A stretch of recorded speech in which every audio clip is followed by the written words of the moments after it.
તો એકવાર ફરીથી સ્વાગત છે ગુજરાત આપસોની પોતાની યુટ્યુબ ચેનલ વેધર ટાઈમમાં। દોસ્તો આજની વિડીયોની અંદર તમને સૌને જણાવવાનું છું કે હવામાન વિભાગ દ્વારા 21 જિલ્લામાં આજે ગાજવીજ સાથે વરસાદની આગાહી કરી છે। ગુજરાત પર અત્યારે 3 વેધર સિસ્ટમની અસર છે તે જોવા મળી રહી છે। એવામાં તમને જણાવીએ કે ગુજરાતને અસર કરતી આ 3 વેધર સિસ્ટમ છે, જેમાં દક્ષિણ પૂર્વ પાકિસ્તાન અને કચ્છ પાસે સાયક્લોનિક સર્ક્યુલેશન છે, બીજું ઉત્તર પૂર્વ રાજસ્થાન પર અપર એર સાયક્લોનિક સર્ક્યુલેશન છે અને ત્રીજું વેસ્ટર્ન ડિસ્ટર્બન્સ છે તે પશ્ચિમ રાજસ્થાનની આસપાસના વિસ્તારમાં સ્થિત છે। આ તમામ સિસ્ટમો અત્યારે ચાલી રહી છે, જેના કારણે 1 થી 4 તારીખ સુધી હવામાન વિભાગે કડક આગાહી કરી છે। દોસ્તો આના વિશે તમને ખાસ મહત્વપૂર્ણ માહિતી આજના વિડીયોમાં જણાવવાના છીએ।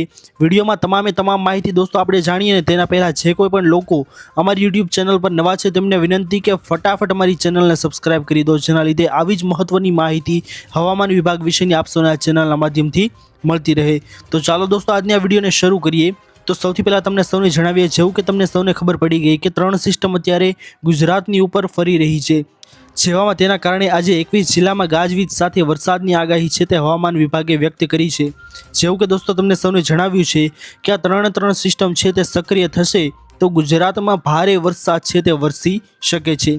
તમને જણાવીએ કે વેસ્ટર્ન ડિસ્ટર્બન્સ અને અપર એર સાયક્લોનિક સર્ક્યુલેશનના રૂપમાં 3 સિસ્ટમ સક્રિય થતાં તેની આસપાસના ભાગરૂપે ગુજરાતના હવામાનમાં પલટાની આગાહી કરવામાં આવી છે। હવામાન વિભાગ તરફથી આજે અને પછી 2 દિવસ એમ કુલ 3 દિવસ સુધી રાજ્યમાં કેટલાક જિલ્લાઓમાં વરસાદની આગાહીની સાથે ગાજવીજ અને પવનની ગતિ રહેવાની સંભાવના વ્યક્ત કરવામાં આવી છે। તમને સૌને દોસ્તો જણાવીશું કે 21 જિલ્લામાં ગાજવીજ સાથે વરસાદની આગાહી કરવામાં આવી છે અને કયા જિલ્લાઓમાં વરસાદ છે દોસ્તો તે ખાબકવાનો છે તેના વિશે પણ આપણે ખાસ મહત્વપૂર્ણ માહિતી જાણીશું। તમને જણાવીએ દોસ્તો કે ગત રોજ હવામાન વિભાગના ડાયરેક્ટર A.K. દાસે જણાવ્યું કે ગુજરાતને લઈને 3 મહત્વની વેધર સિસ્ટમ છે તે સક્રિય છે, જેમાં દક્ષિણ પૂર્વ પાકિસ્તાન અને કચ્છ પાસે સાયક્લોનિક સર્ક્યુલેશન સક્રિય છે, બીજું ઉત્તર પૂર્વ રાજસ્થાન પર અપર એર સાયક્લોનિક સર્ક્યુલેશન સક્રિય છે અને ત્રીજું એક વેસ્ટર્ન ડિસ્ટર્બન્સ પશ્ચિમ રાજસ્થાન અને આસપાસના વિસ્તારમાં સ્થિત છે, જેની સાથે એક ટ્રફ પણ જોવા મળે છે, જેને લીધે તારીખ 1 થી 4 સુધી અમુક સ્થળોએ હળવા વરસાદની સાથે આંધી અને વીજળી પડવાની સંભાવના રહેશે। સાથે જ પવનની ગતિ છે દોસ્તો તે પણ 30 થી 40 કિલોમીટર પ્રતિ કલાકની રહેવાની સંભાવના છે। આજરોજ 2 એપ્રિલે કચ્છ, બનાસકાંઠા, પાટણ, મહેસાણા, સાબરકાંઠા, દ્વારકા, પોરબંદર, જૂનાગઢ, અમરેલી, ગીર સોમનાથ, ભાવનગર, દાહોદ, વડોદરા, છોટાઉદેપુર, ભરૂચ, નર્મદા, સુરત, તાપી, નવસારી, ડાંગ, વલસાડમાં ગાજવીજ સાથે હળવાથી મધ્યમ વરસાદની સંભાવના છે।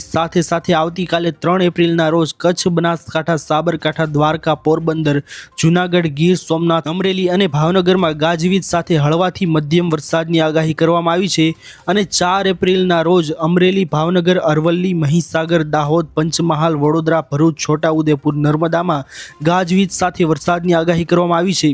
દોસ્તો તમને જણાવી દઈએ કે આ તારીખોના રોજ ગુજરાતમાં આજથી ગરમીનો પારો છે તે ઘટવાનો છે। 1 થી 2 ડિગ્રી તાપમાનમાં ઘટાડો થશે અને રાજ્યમાં અમદાવાદમાં સૌથી વધુ 37 ડિગ્રી તાપમાન નોંધાયું છે। એવામાં ગાંધીનગરમાં 36, ડીસામાં 35, વડોદરામાં 36, અમરેલીમાં 35.2, સુરેન્દ્રનગરમાં 35.6, કંડલામાં 33.2 અને ભાવનગરમાં 33.4 ડિગ્રી તાપમાન નોંધાયું છે। હવામાન વિભાગ દ્વારા રાજ્યભરમાં 4 એપ્રિલ સુધી વરસાદની આગાહી કરવામાં આવી છે। એમાં પણ રાજ્યમાં ગરમી વચ્ચે માવઠાની પણ આગાહી છે દોસ્તો તે સેવાઈ રહી છે।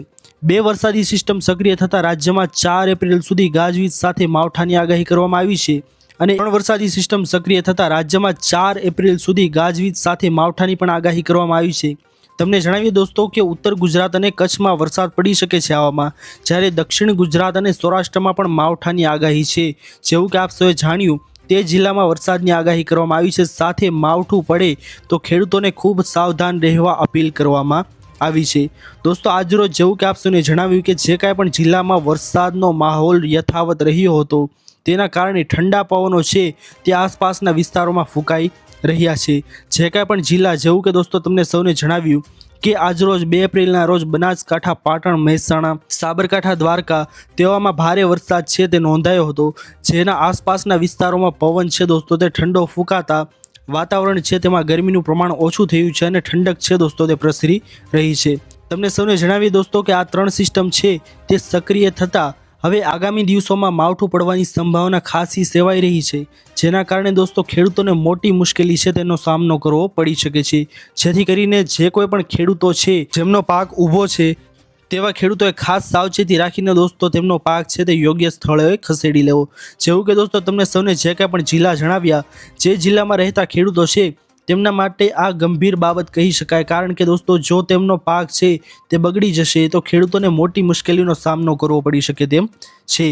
દોસ્તો જેવું કે આપ સૌને જણાવ્યું કે હવામાન વિભાગના ડાયરેક્ટર AK દાસે જણાવ્યું કે ગુજરાતને લઈને 3 મહત્વની વેધર સિસ્ટમ છે તે અત્યારે સક્રિય છે, જેના કારણે દોસ્તો આ મામલો છે તે અત્યારે ખૂબ જ ગંભીર બની ગયો છે 4 તારીખ સુધીનો। દોસ્તો ખાસ કરીને તમામ ખેડૂતો છે તેમને અપીલ પણ કરવામાં આવી છે કે તેમનો પાક છે તે યોગ્ય સ્થળોએ ખસેડી લેવો। દોસ્તો આ હતી આજની મોટી અને મહત્વપૂર્ણ ખાસ માહિતી કે આ 3 વેધર સિસ્ટમ છે જેના કારણે 21 જિલ્લામાં ગાજવીજ સાથે વરસાદની આગાહી કરવામાં આવી છે અને માવઠું પડે તો ખેડૂતોને ખૂબ જ મુશ્કેલી પડી શકે તેમ છે। દોસ્તો આપ સૌને આ માહિતી કેવી લાગી? જો પસંદ આવી હોય તો વિડીયોને લાઇક કરવાનું ભૂલતા નહીં। ચેનલ પર નવા આવ્યા હો તો અમારી ચેનલ વેધર ટાઈમને સબસ્ક્રાઇબ કરી અને બાજુમાં આપેલા બેલ આઇકનને પણ પ્રેસ કરી દેજો, જેના લીધે આવી જ મહત્વની માહિતી આપ સૌને આ ચેનલના માધ્યમથી મળતી રહે। દોસ્તો મળી આવ્યા પછીના વિડીયોમાં, ત્યાર સુધી જય હિન્દ, વંદે માતરમ।